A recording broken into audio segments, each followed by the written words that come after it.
welcome to my channel. In this video, I am presenting BSc First Year Mathematics Paper 1 जिसका नाम है Algebra and Trigonometry और topics हैं Bounded Sequence।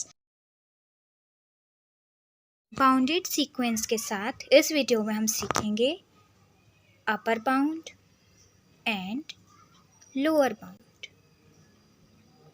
Upper bound से related एक और टॉपिक है बाउंडेड एबव। जो सीक्वेंस बाउंडेड एबव होती है उसी में अपर बाउंड फाउंड करते हैं, जो सीक्वेंस बाउंडेड बिलो होती है उसमें हमें लोअर बाउंड मिलता है। इसका मतलब है कि बाउंडेड सीक्वेंस कोई ऐसी सीक्वेंस होती है जो बाउंडेड एबव और बाउंडेड बिलो बोथ हो। इन अदर वर्ड्स, किसी सीक्वेंस में अगर lower bound and upper bound both हों तो वो कहलाती है बाउंडेड सीक्वेंस। इसी वजह से बाउंडेड सीक्वेंस को जानने के लिए पहले हम bounded above and bounded below की डेफिनेशन समझेंगे। So let's start with the definition. Let's A and B a sequence for 2, 3 and so on, मतलब कि नेचुरल नंबर्स हैं जो n की वैल्यूज़ हैं and an is smaller than and equal to capital M, where M is constant, then the sequence is said to be bounded above। तो इस तरह से आपने ये लिख ली है बाउंडेड एबव के लिए डेफिनेशन, क्योंकि बाउंडेड सीक्वेंस के लिए हमें पहले बाउंडेड एबव को समझना ज़रूरी था। मान लीजिए कोई सीक्वेंस an है जहाँ an कोई nth टर्म है और उसकी value n is equal to 1, 2, 3 रखने पर चेंज होती रहेंगी। कांस्टेंट वैल्यू कैपिटल M है। an की कोई ऐसी वैल्यू जिसमें हमने फाइंड की है कैपिटल M जो बाकी सभी टर्म से बड़ी हो या फिर उनमें से किसी एक टर्म के इक्वल हो, यानी कि उस सीक्वेंस में जो हाईएस्ट वैल्यू होगी कैपिटल M, उसकी वजह से आप किसी सीक्वेंस को क्या कहते हैं, बाउंडेड एबव सीक्वेंस कहते हैं। कैपिटल M अगर आपने फाउंड किया तो वो कहलाएगी बाउंडेड एबव। अपर बाउंड को समझ लेते हैं तो लिख लेते हैं इसकी डेफिनेशन। क्या है इसकी डेफिनेशन में, upper bound of A sequence an is the least number which is greater than or equal to each and every value of an for all values of n। Upper bound एक ऐसे number को कहते हैं basically जो किसी sequence an के हर एक term में से किसी एक टर्म के बराबर हो और बाकी टर्म से बड़ा हो, क्योंकि इक्वल वैल्यू तो कोई एक ही टर्म दे सकता है, सभी टर्म इक्वल नहीं हो सकते किसी एक वैल्यू के।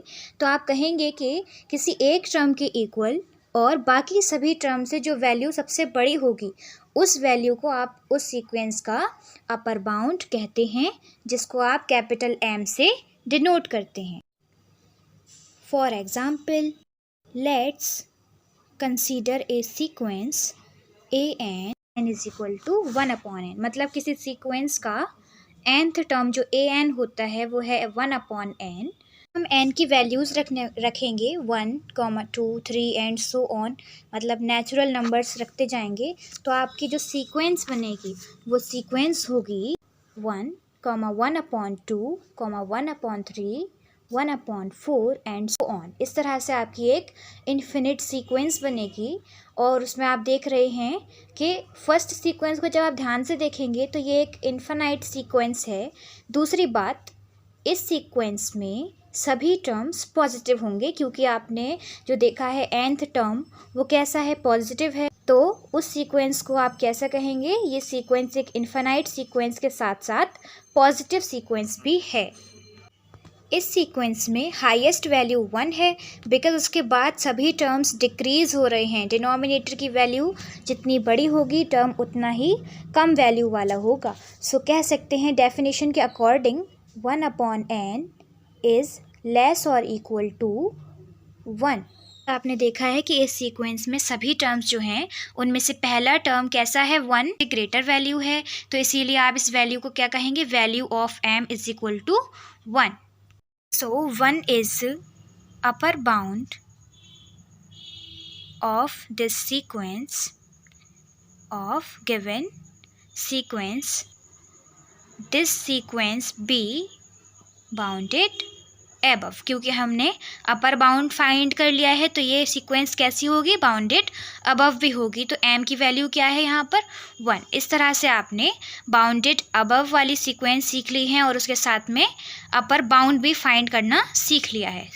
हमने क्या सीखा था, सबसे पहले हमने डेफिनेशन सीखी है बाउंडेड अबव सीक्वेंस की, उसके बाद हमने अपर बाउंड को समझा विद डेफिनेशन, और उसके बाद अपने एक ही एग्जाम्पल से हमने बाउंडेड अबव डेफिनेशन को भी प्रूव कर दिया है कि बाउंडेड अबव क्या है. और इस डेफिनेशन के साथ साथ हम लोअर बाउंड को भी सीख लेंगे कि अगर किसी सीक्वेंस में एक ऐसा रियल नंबर एग्जिस्ट करता हो जो उस सीक्वेंस के सभी टर्म से कम हो और किसी एक टर्म के इक्वल हो, ऐसी आप रियल वैल्यू को, रियल नंबर को क्या कहेंगे, अगर आपने ऐसा नंबर फाइंड कर लिया तो वो कहलाएगी sequence bounded below. Let's start with the definition. इसका मतलब ये है कि वो बड़ी से बड़ी वैल्यू जो सीक्वेंस में दिए गए हर एक टर्म से स्मॉल वैल्यू हो. बाउंडेड बिलो की डेफिनेशन में m जो है वो ए एन के सभी टर्म से स्मॉल है और किसी एक टर्म के इक्वल है.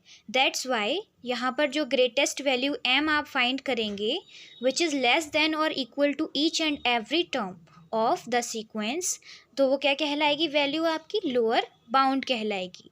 If a sequence is bounded below as well as bounded above, then such sequence is called bounded sequence. मतलब ये है कि किसी भी सीक्वेंस को बाउंडेड जब ही कहा जाता है जब वही सीक्वेंस बाउंडेड अबव के साथ साथ बाउंडेड बिलो की कंडीशंस भी फॉलो करे, यानी कि उस सीक्वेंस में अपर बाउंड के साथ लोअर बाउंड भी आपको मिल जाए. तो ऐसी सिचुएशन में आप क्या कहते हैं, किसी सीक्वेंस को बाउंडेड सीक्वेंस कहते हैं. तो यहाँ तक आपने समझ लिया होगा कि बाउंडेड सीक्वेंस क्या है. In other words, a sequence is said to be bounded sequence if two number small m and capital M exist such that small m is less or equal to an and capital M is greater or equal to an for all values of small n belongs to natural number. यानी कि जो n की values हैं वो किस set से belong करती हैं, नेचुरल नंबर के सेट से बिलोंग करती हैं.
Hope you like it and this video will helpful to you.